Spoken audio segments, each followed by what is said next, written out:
Ramble.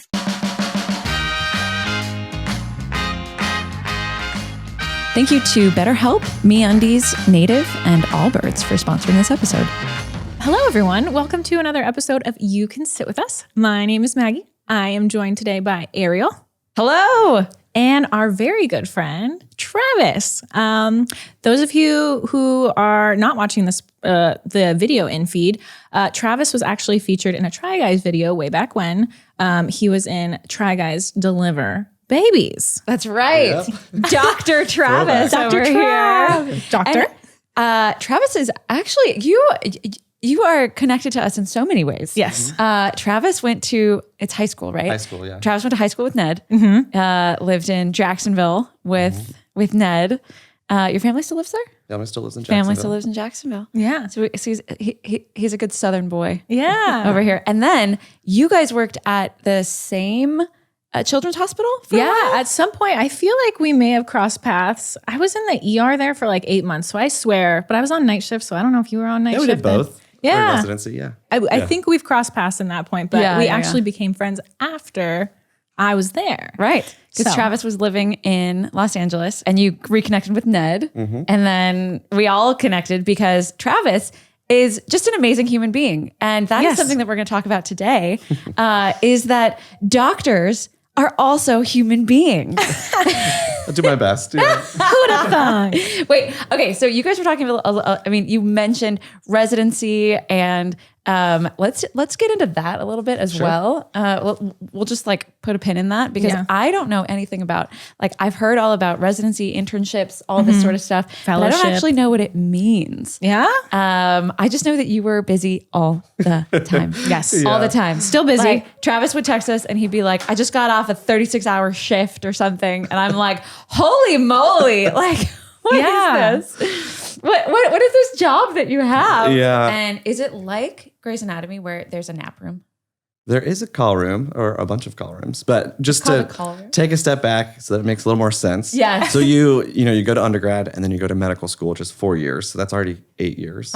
Medical school, it actually is pretty similar to nursing school. So medical school, at least the way most schools are set up, is like the first 1 to 2 years is like strictly like classroom lecture book knowledge. So you're like learning all of the basics. It's like memorization, right? I remember knowing a lot of people that went to medical school and it's just rote memorization. Yeah, such like anatomy, for example. Physiology, pharmacology, drug classes. But then the second half of med school is all like rotations. And so you would do a rotation in almost everything. So you do like 6 weeks in psychiatry and 8 weeks in pediatrics. So, I mean, every school has slightly different setup. But with that, you get a good taste of all the different fields. And then you decide between third year is like the mandatory year of all the rotations. And then third to fourth year, you figure out what you want to go into. And then you use fourth year to get into residency. So like Got it. you apply, you go interview. Usually fourth year is like a very fun year, very relaxed. You get to travel. Right. And then you can take like electives. So, I wanted to go into OBGYN. And so I did like a lot of electives in OBGYN. And that's why I'd like to like round out your experience in med school. And then, And so you get to choose your classes? yeah. And fourth year, usually it's a lot of elective times. Okay. And then immediately the next, so like July 1st, When? I want to hear Maggie's perspective on July 1st, but July 1st, like around the country is like, That is the first residency day. starts. Yeah. Really? So there's new Tell people. So you just know to be patient with the new people and making sure that you give them all the information that they need. You can't just like throw people in and like expect them to know and get frustrated with them. But it's known that expect to be calling a little bit more, educating a little bit more, clarifying orders a little bit more, just because it's new. They don't know what they're doing. Yeah, it's new. And so is that a stressful time for you or is it like a fun time for you? Because you're like, I know what I'm doing and I'm helping you figure out what you're doing. Yeah. It's, as a seasoned nurse now, it's not as stressful, but I remember I think I started in September.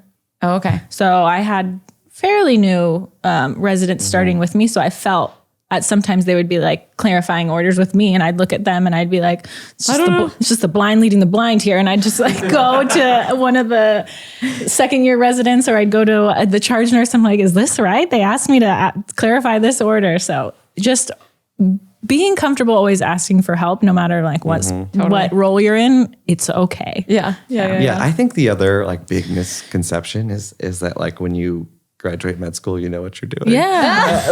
Because you don't, I mean, in med school you do rotations, but you're not like putting in orders, which is like basically whenever you need anything done in the hospital, you have to put in an order. Right. Yeah. And so the physicians are doing that. And so as a med student, like a lot of the systems things that you don't get a chance to know because you're only on these rotations for a few weeks and you're moving all over the place. And of course, like, you know, they're not going to let the med students do orders and things like that. They're just like giving you a taste of what is going on. They're not, you know, letting you be a doctor for a day. Yeah. And so residency is really like when you grow into being a physician. And so those first few months are really challenging for everyone. And you know, if I always say, like, if you know someone, especially in their like intern year, just give them a hug. Yeah. So residency is your training immediately out of medical school, and that is like your specialty, which is funny for me because I chose obstetrics and gynecology, which is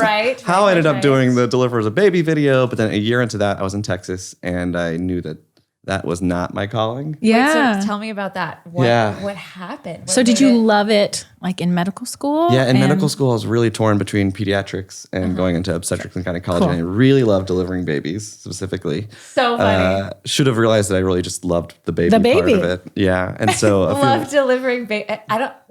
Are there doctors out there who are like, I love delivering babies. It's my favorite thing in the whole world. Yeah. Really? Actually, more so than there used to be. There's like a lot of people are just doing obstetrics now. Really? Yeah. No gynecology. Just because it's like the most satisfying thing in the whole world. Yeah, and you can do like work is just a laborist, they call it. And it's like 12 to 15 shifts a month. And so it's less shifts and it's more structured hours and less call time. So that's cool. We're kind of moving towards that model. But regardless, a few months in, I decided that I definitely chose the wrong field for me. And so I reapplied to residency, and that's how I ended up back in LA. And so you do residency in whatever field. So I did pediatrics, and then that's Grey's Anatomy and Scrubs. That's residency. Right. Okay. And the first year of residency is called intern year. And so if you hear people talking about internships. And that's the worst one, right? That's the worst one. Yeah. That was that first year I was here. It's such a huge learning curve. You're the lowest on the totem pole. You're getting all the pages. Yeah. What's all the pages? So anytime someone needs anything, you page the intern. So the interns pagers. If you're at a hospital that has interns. So residency is your training immediately out of medical school, and that is like your specialty. And if you want to subspecialize within that specialty, so for example, pediatrics is just the beginning. So if you want to do like pediatric neurology, pediatric cardiology, pediatric oncology, which is like cancer, all of these are different like subspecialties, and they require more training. And so you go to fellowship for another, in pediatrics, most of the time it's 3 years, but it's a variety across fields. Okay. And in that, you're learning just that narrow like subspecialty. And so once you graduate that, you would take your boards and be like board certified in like pediatrics and pediatric cardiology. And so if you go see a pediatric cardiologist, for example, they're going to have done residency and then fellowship. And in residency, they're kind of jumping around each specialty. So you'll always see the same fellow in rounds. Like let's say you were a nurse or a patient in the hospital, you'll always see the same fellow and attendings.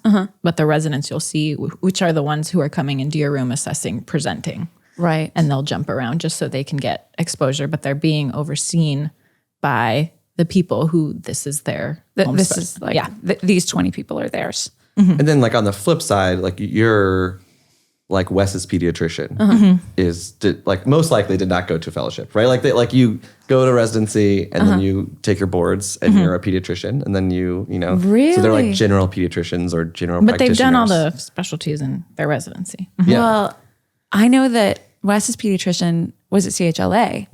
And so they did their residency there. Yep. Yep. Got it. Yep. Okay. But then they didn't do fellowship. Right. Because once you're done with that's where residency, like residency is required for everybody. Right. And so once you do that, and you could take your boards in that, whatever you did residency in, and then you can practice. Right. Like if then you just I become a pediatrician. decided that I was like, you know what, I just want to be a pediatrician, I could like theoretically drop out of fellowship and go work at a pediatrics office, right? And so fellowship is to work in a hospital. No, well, it depends on the field, but like pediatric cardiology works in the hospital and in the clinic. But it's like to be a pediatric cardiologist. Yeah. Got it. Yeah. Okay. So Maggie, the days are getting a little darker. And in those times when the days are just getting darker, I am so glad that I can turn to BetterHelp. BetterHelp will assess your needs and match you with your own licensed professional therapist. You can connect in a safe and private online environment, and you can start communicating in under 48 hours. It's not self-help, it's professional counseling done securely online. Send a message to your counselor anytime and you'll get timely and thoughtful responses. Plus, you can schedule weekly video or phone sessions, all without ever having to sit in an uncomfortable waiting room. Anything you share is confidential, and they offer licensed professional counselors who are specialized in depression, stress, relationships, sleeping, trauma, family conflicts, and many more. So many people have been using BetterHelp. They're recruiting additional counselors in all 50 states. And we want you to start living a happier life today. So as a listener, you'll get 10% off your first month by visiting our sponsor at betterhelp.com/sitwithus. Join over 1 million people taking charge of their mental health. Again, that's BetterHelp, HELP.com/sitwithus. I have to imagine that not every hospital has the same system also. Right. Oh, like charting and things like that. I mean, like Everything. there's got to be, so everybody's working on a computer. They're rolling the computers around the rooms and all this kind of stuff.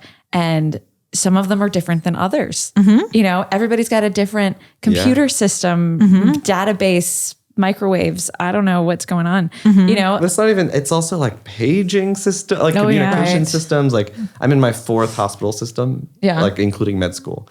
And were any of them, all of them even have, remotely the same? Completely different. They all work completely differently. And even like there's like 2 companies that kind of run the electronic medical records for all of the hospitals. But every institution has their own version of a database so like system. even if you go like Epic is the big one that's in most places. And even if you go from an Epic place to another Epic place. Yeah. It looks very different. different. Epic recruited at my college. No way. A lot. We had It's a like huge company. We had like 40 people from my graduating class go to Epic. Yeah. Because they're in Wisconsin, right? And so I'm honestly like, I think a huge part of residency is just learning the hospital system that you work in. And then you, after a while, like Things the transition to my fellowship hospital was a little tough in that the systems were different, but you get better at learning systems. And so you get faster at like being able, and then second and third year of fellowship, I'm like, oh yeah, I can make that happen much faster. Like I know the people to talk to. I know who to call. I get this. Yeah. My heart goes out to the nurses and physicians that had to adapt to going to electronic medical records from paper. Because like we're growing up with it, and like we are pretty technologically savvy than our parents. Or even like going to telemedicine. Exactly. During that's COVID true. Last year was that's tough.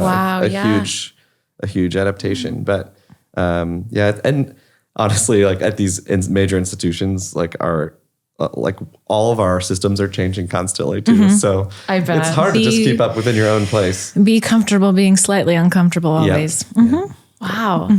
That's actually quite a statement. It's like, that is something that I have noticed about people who are in the medical field is that you do have to be comfortable in with many being fields. slightly uncomfortable sometimes. Yeah, definitely in many fields. But And I mean, we don't know the answer a lot. Right. And you have to be very comfortable with that. But you are the best equipped to answer. Right. After a decade or more of school. It's been a long time. It's been a long time. It's been a long time.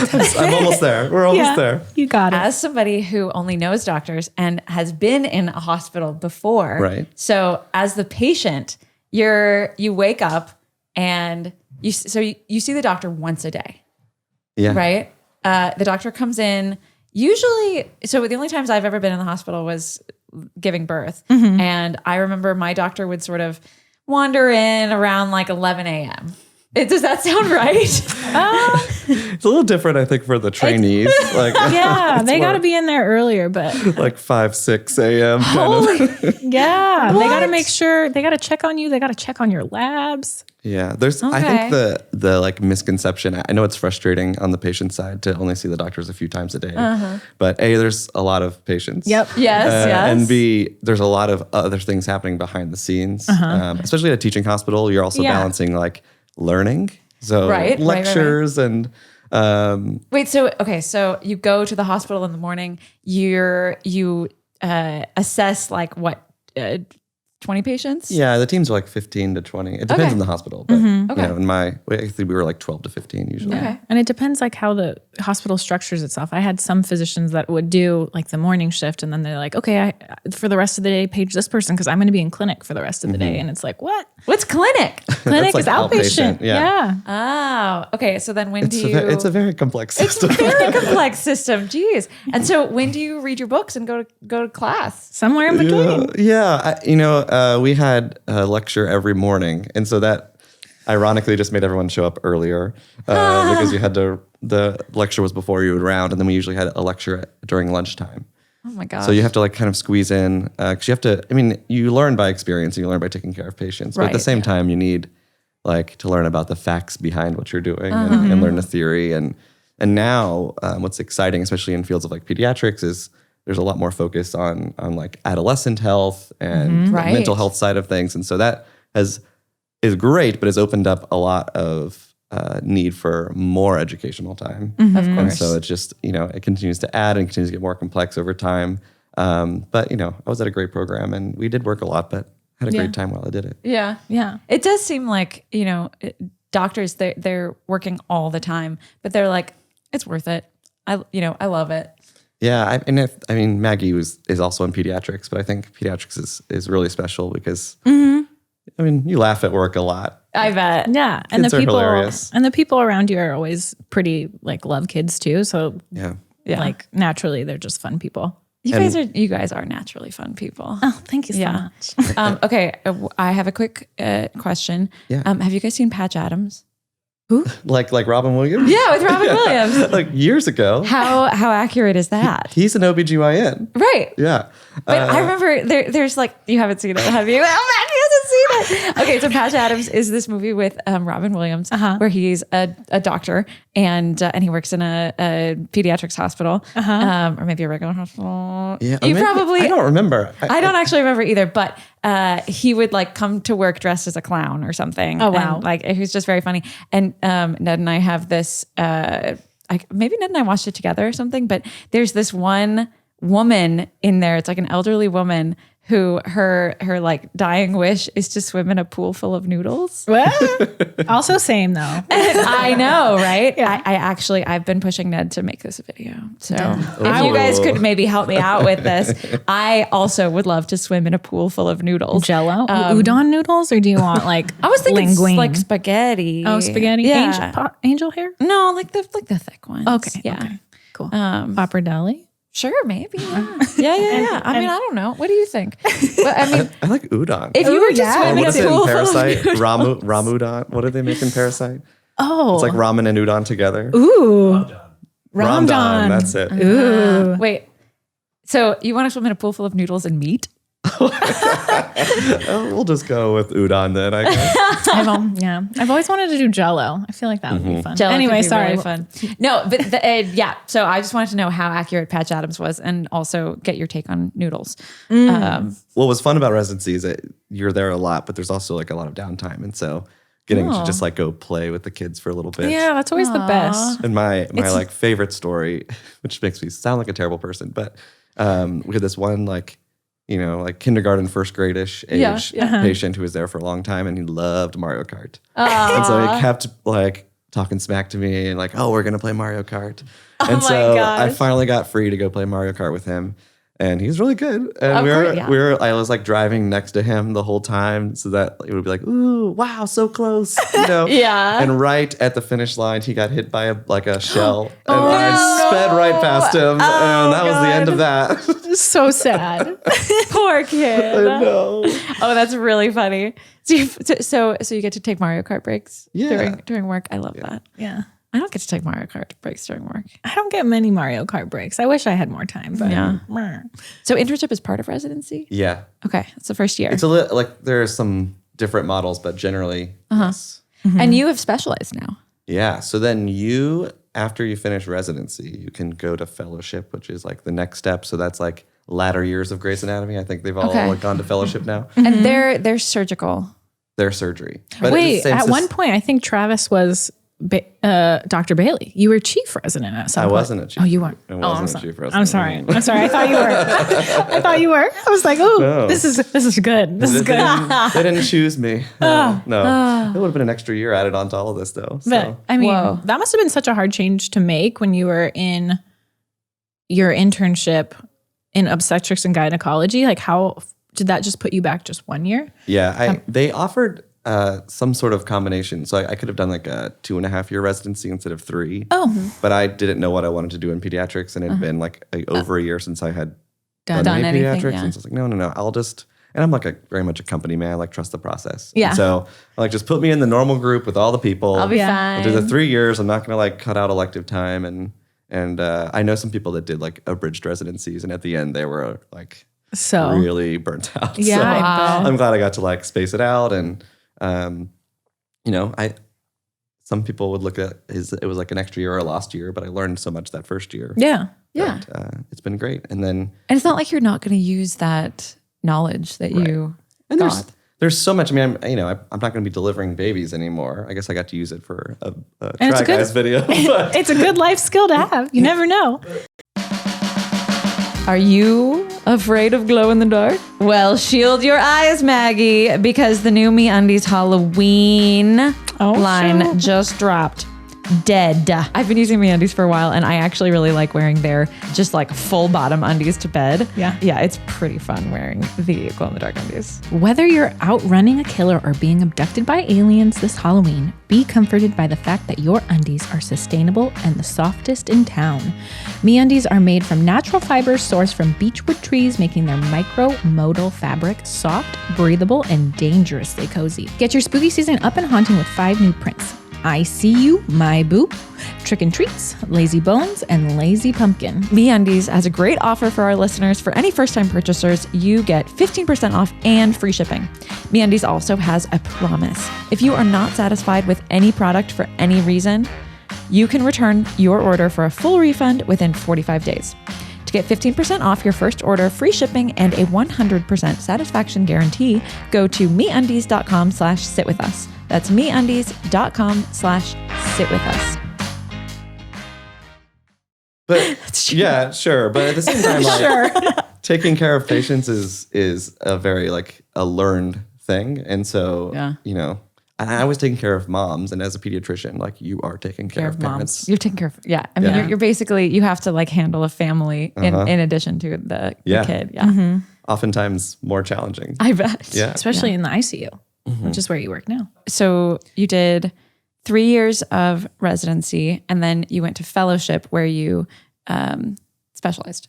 Yeah. And so I'm specialized in cardiology. So it's like pediatric cardiology. I think the normal question is like, oh, you do surgery. I don't do surgery. The surgeons do the surgery.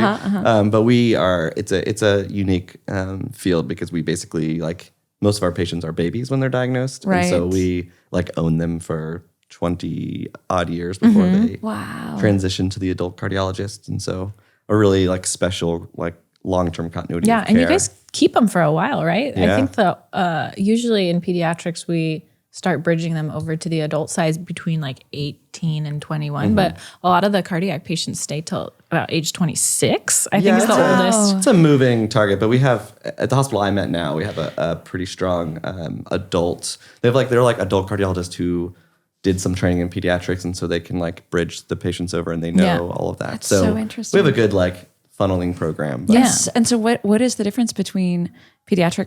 I mean, there's the obvious, like the hearts are smaller, but are there certain like things that you come across in pediatric cardiology that maybe an adult cardiologist wouldn't handle? Yeah, actually they're completely different. Yeah, so different. Yeah, congenital versus depending on when they're diagnosed versus not. Right. Most of the, so like adult cardiology is a lot of, like obviously a lot of like heart attacks and things. Right. Yeah. Whereas, and like rhythm issues that happen as you get older, pacemakers, et cetera. In kids, a lot of our patients are born with, abnormal hearts. And so there's something like structurally wrong with the heart. Sure.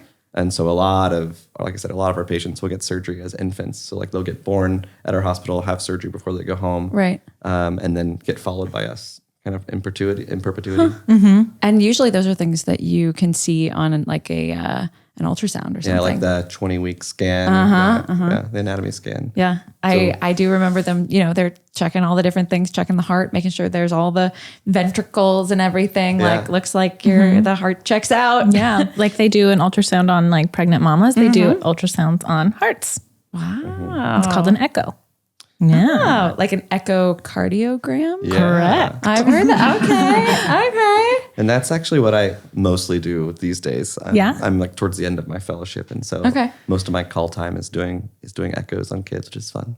That's great. Yeah. It's Are you ever kind of like it's like on call echo? relaxing. Do you have to use the gel? Yeah, they hate it. They hate it. Is Yeah. it? Do you warm it? Well, not like on the floors. They don't have a They don't have a gel. warmer? Oh, no. So- Cold gel? Yeah. The babies hate it. Yeah. I don't blame them.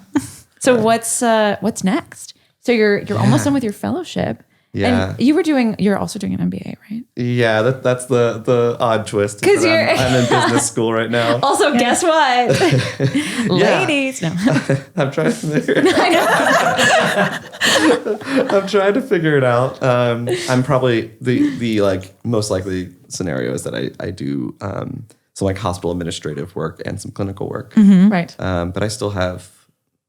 I'm only like 9-10 weeks into business school, so I still have another it's that year and a half or whatever. Yeah.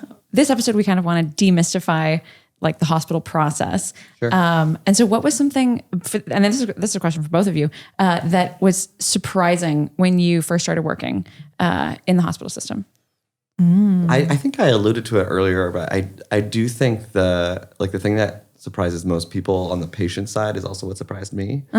And I saw it in medical school when I was on rotations, but the amount of time working on things like getting patients home safely and like discharging them and working with social workers and case managers and the nurses, and there's just a lot of moving pieces that the patients don't see. Right. And that is why like we aren't constantly in the room, but obviously like if we are concerned, we'll be in the patient room all the time. But that side of medicine is, and honestly, it's gotten a lot better in the last like 5 years in the children's hospitals. I think people realize how important it is. And the big hospitals have been dedicating a lot of resources and money to these providers that can help people get home and get them home safely with all the things they need.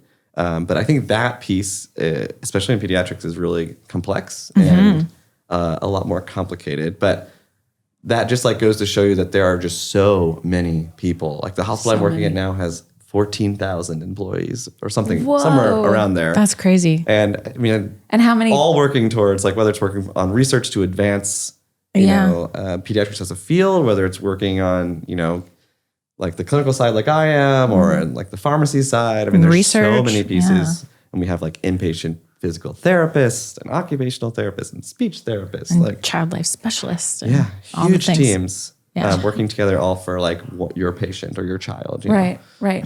And how many, just to put it in perspective, so 14,000 people, and how many beds? My hospital is one of the larger ones. I think we're like a little under 600.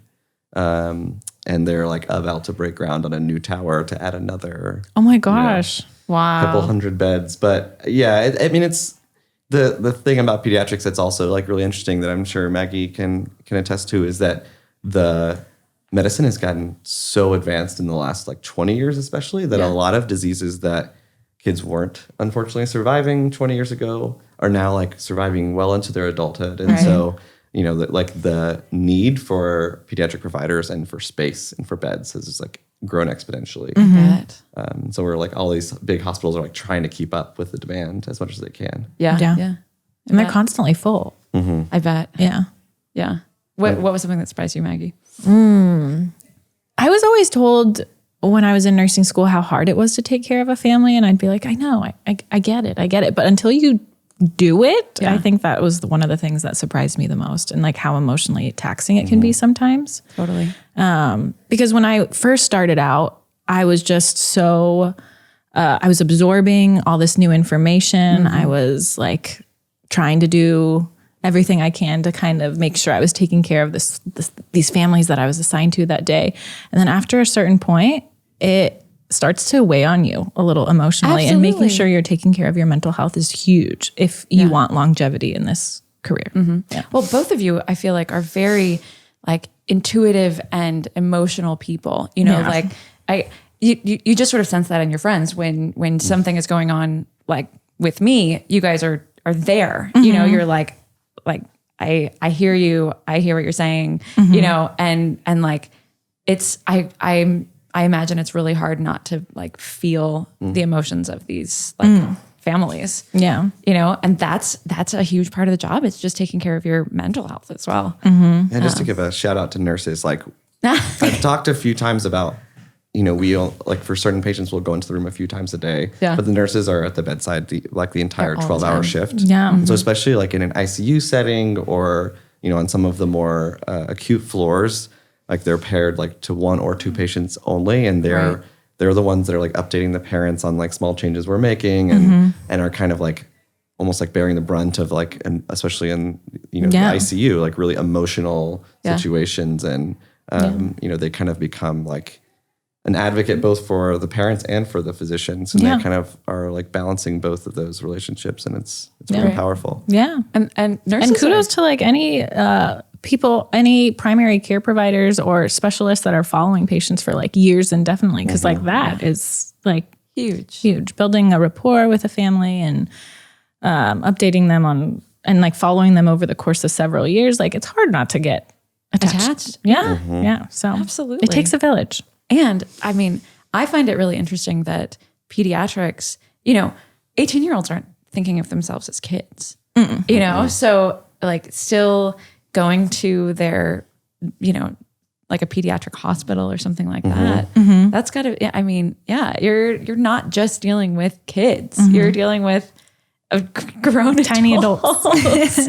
Yeah. Yeah, there's a pretty big, I mean, it's been around for a while, but it's very much growing in the last 10 years or so, like field called adolescent medicine. And I think that was like a big reaction to that. You know, like we should treat these people differently. And like we should be talking to, you know, 12-year-old women about contraception as pediatricians. And like we should be like now transgender health is a big field, and that is like typically within adolescent medicine. Like we don't need to wait for someone to go to an OBGYN when they're 22 to have these conversations. Like we should be really like the pediatrician should be on the forefront of those conversations. Yeah. Oh wow, that's mind blowing. Yeah, and actually in Los Angeles, the hospital I did residency at has like a really large transgender youth clinic, and that's really and they do a lot of, you know,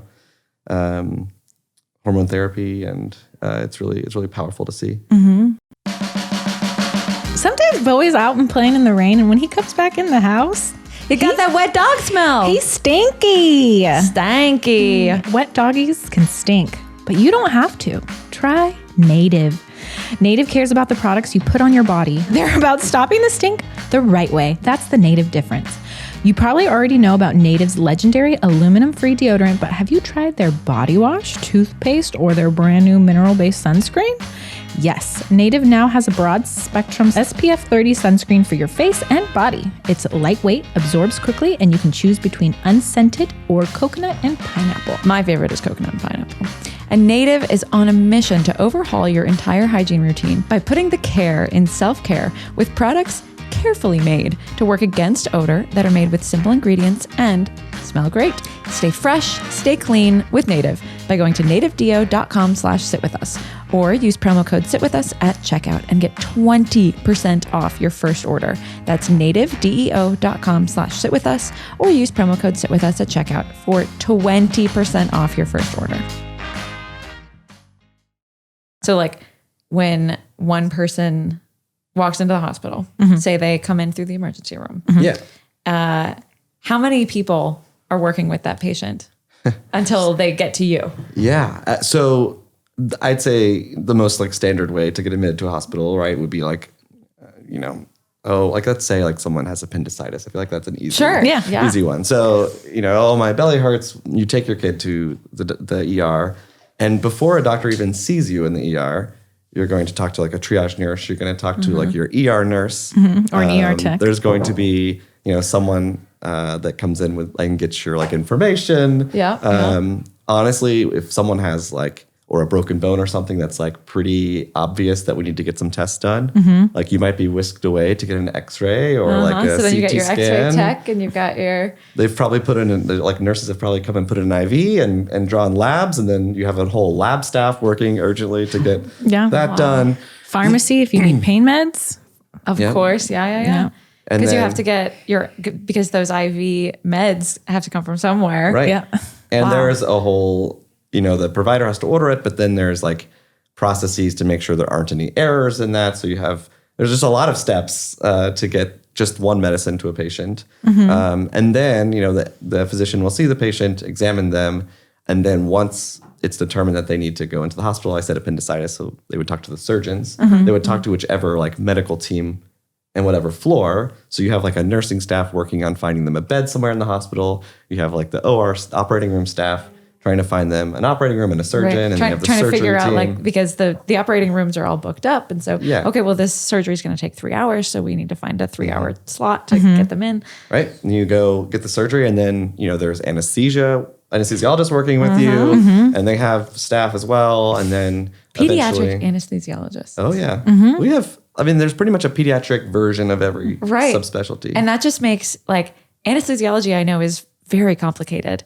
And so I can just imagine that the pediatric version of everything is just like exponentially more complicated. Yeah, no, it gets, I don't do surgery, but on the surgery side, you're working in like surgical fields that are much smaller. Yes, absolutely. And so like, in pediatric cardiology, like those surgeries are very technically difficult. Yeah. And there honestly aren't even that many pediatric cardiothoracic surgeons out there because it's such an intense and difficult field.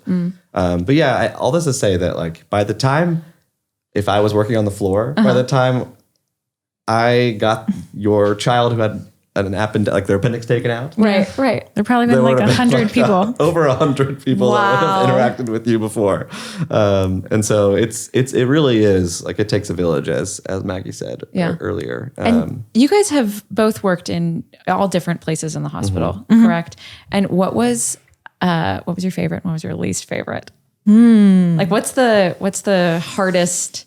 Like in like rotations when we were trying to like figure out what our specialty was going to be. Well, yeah. And also, I imagine that the ER is nuts. Yeah. That there are just people coming in screaming, like, I have a broken bone. And you're like, oh God. But also, there are people coming with broken bones all the time. And so that's just your job. And you're like, okay, I got this. Yeah. There's something though, like as a physician, there's something really rewarding about the ER because a lot of times you can do so much. Yeah. You're not like admitting a patient. Like a lot of times you're taking care of it. You're taking care of it. Like if someone needs stitches, right? Like you see them, you're like, they need stitches. And then you put in the stitches and then they go home feeling all better, right? Like it's like Toy Story when Andy gets repaired. That's kind of like what ER nurses, no, I'm just kidding. ER physicians do. Totally. Woody. I was like, Andy. You're right. It was on the back of his boot. That's why I was. Well, yeah, I think there is like that side of it. And every physician has a different like rotation that they didn't like the most. Yeah. And it could be for personal reasons. It could be because you didn't get enough sleep the night before, because you went out and you were like maybe a little hungover. Yeah. I don't know. Like physicians are real people. Yeah.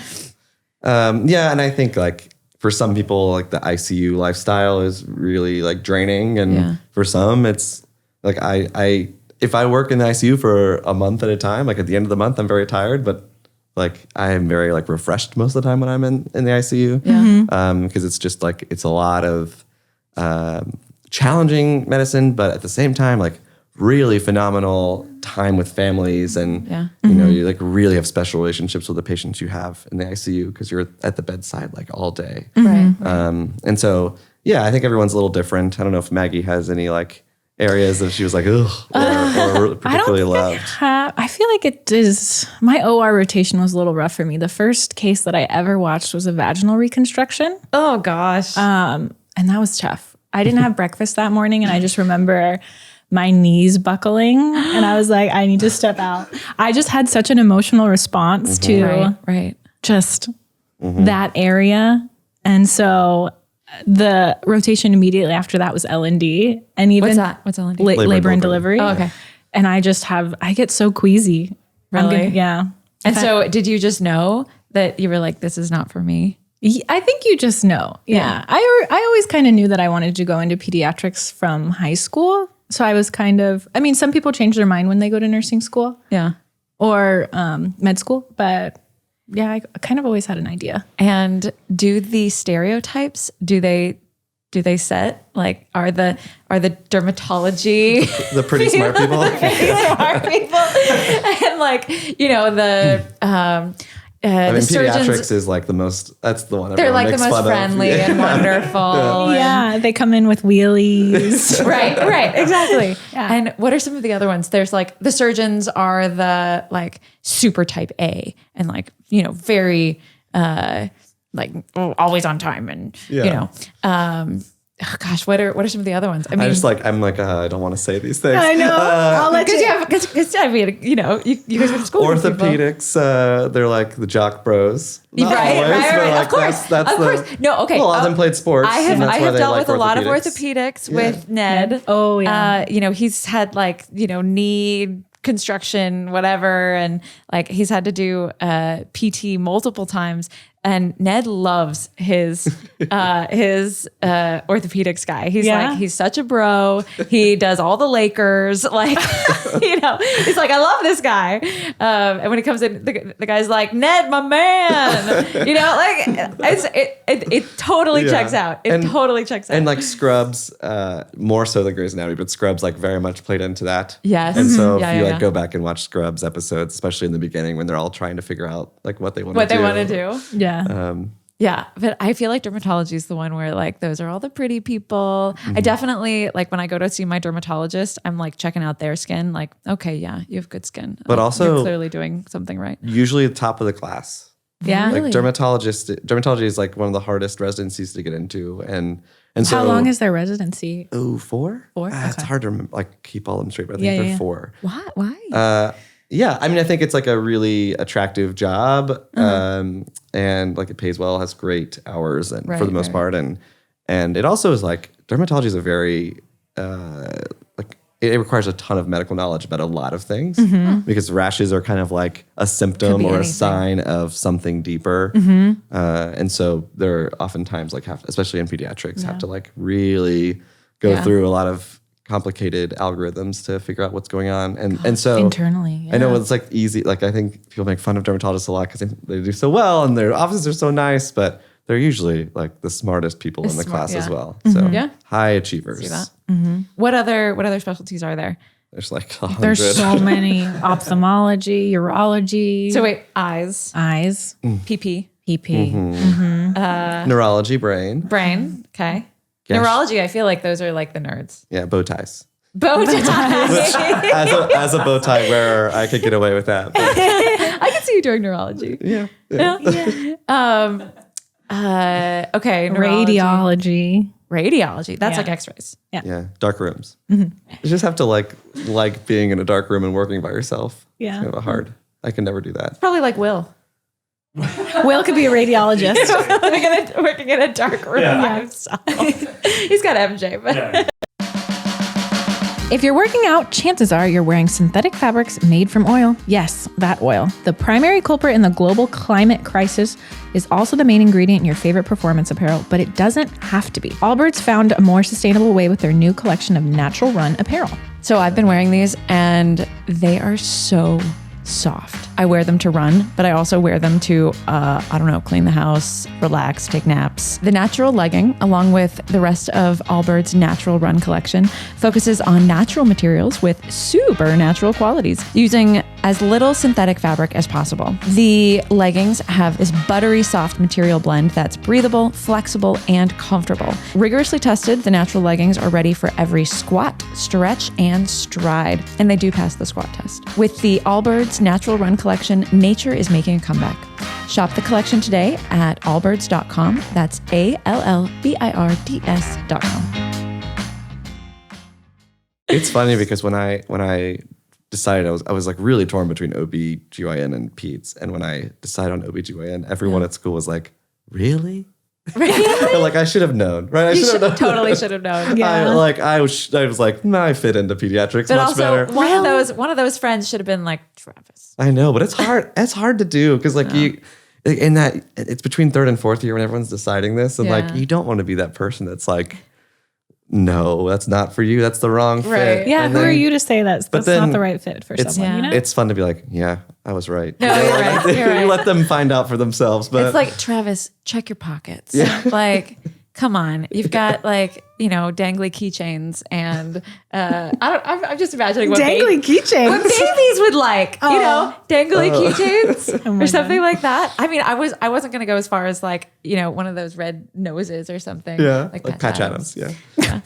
And when I was in that year in OB, I had like 5 or 6 moms call me Doogie Howser, which I always thought was really funny. Really? So I was like 26, Oh man. They're like, you're delivering my baby? And Doogie Howser was very attractive. Such a I compliment. couldn't imagine having a doctor show up who is like extremely good looking and like very charismatic. I'm talking about you. Oh, And be like, hey, I'm here to deliver your baby. And you're like, I'm sorry, what? Oh my gosh. Excuse me? yeah. It was time to get away, Yeah. Didn't know my own strength. Oh my God. I wanted to ask Travis more about like, how do you take care of yourself on your off days from like doing such a demanding and like going to school and Yeah, I think that was for me. I mean, obviously COVID has been terrible for everyone, but I think that was the hardest part about COVID for me because as you two know, I love going to movies and concerts and theater. Yeah. All the things that COVID shut down very quickly. I know our friendship is bonded on going to a Lorde concert together. Yes. And plenty others after. And many, and Broadway shows. Yeah. And yeah. I know that was super fun. Yeah.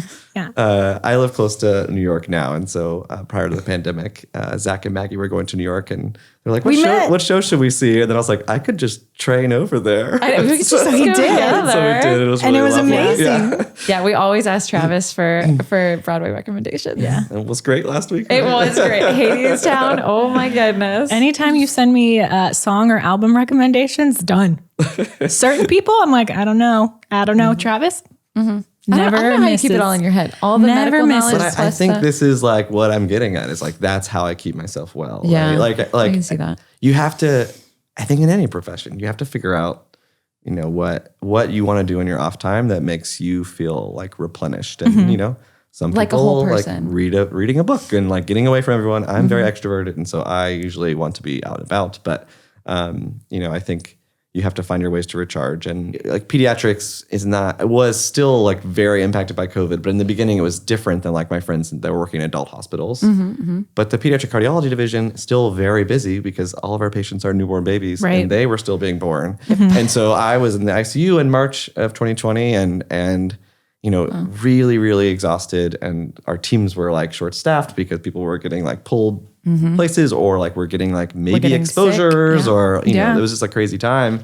And in the beginning, there was like no way, like people stopped releasing music. People stopped like releasing movies like for months there. Yeah. And it Yeah. was really hard. Like I fell in love with like running out because it was like a way to get outside. Ooh. Yeah. I ran before, but like it was really nice in the spring, and you have to just continue to find ways to plug into yourself. And I'm happy that theater and movies like We're back. Yeah. to be able to go into a movie theater and watch a James Bond movie or like Totally. very, very fun to be back. And Oscar season is kicking up again, and so that's my way of doing it. But I think the other thing is when you're in residency at a class of 32, you have to acknowledge that like every person has a different desire and a different way to replenish and to refresh. Totally. And so you can't like Force your way onto exactly. that. You have to be Like- flexible with everyone. Yeah.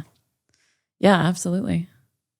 That was really my question as well, to sort of end things out, is like, you guys are not just a doctor and a nurse. You are real people. And that's sort of the message that I think that we want to have on this podcast, is that, you guys have other lives too. Yeah. And I got baby time with Wes when he was little. That's right. When I was in my final year of residency, and so I was like, You're like, you want to come over? I'm like, yes. Yes, please. Let me play with your baby. Therapy. Oh, yeah. That's so true. So thank you guys so much for tuning in. This has been so great. Travus, thank you so much for coming in. Of course. We are so happy that you were in town. So I'm glad we were able to snag you. Thank you for coming to sit with us. Yeah. Oh, I guess I can. Turns out you can sit with Turns out them. you can sit with us. Yeah. Be sure to like and subscribe. Send email messages. We love reading them to youcansitwithuspod@gmail.com. Be sure to rate us 5 stars and we will talk to you guys next week. Bye. Bye. Bye.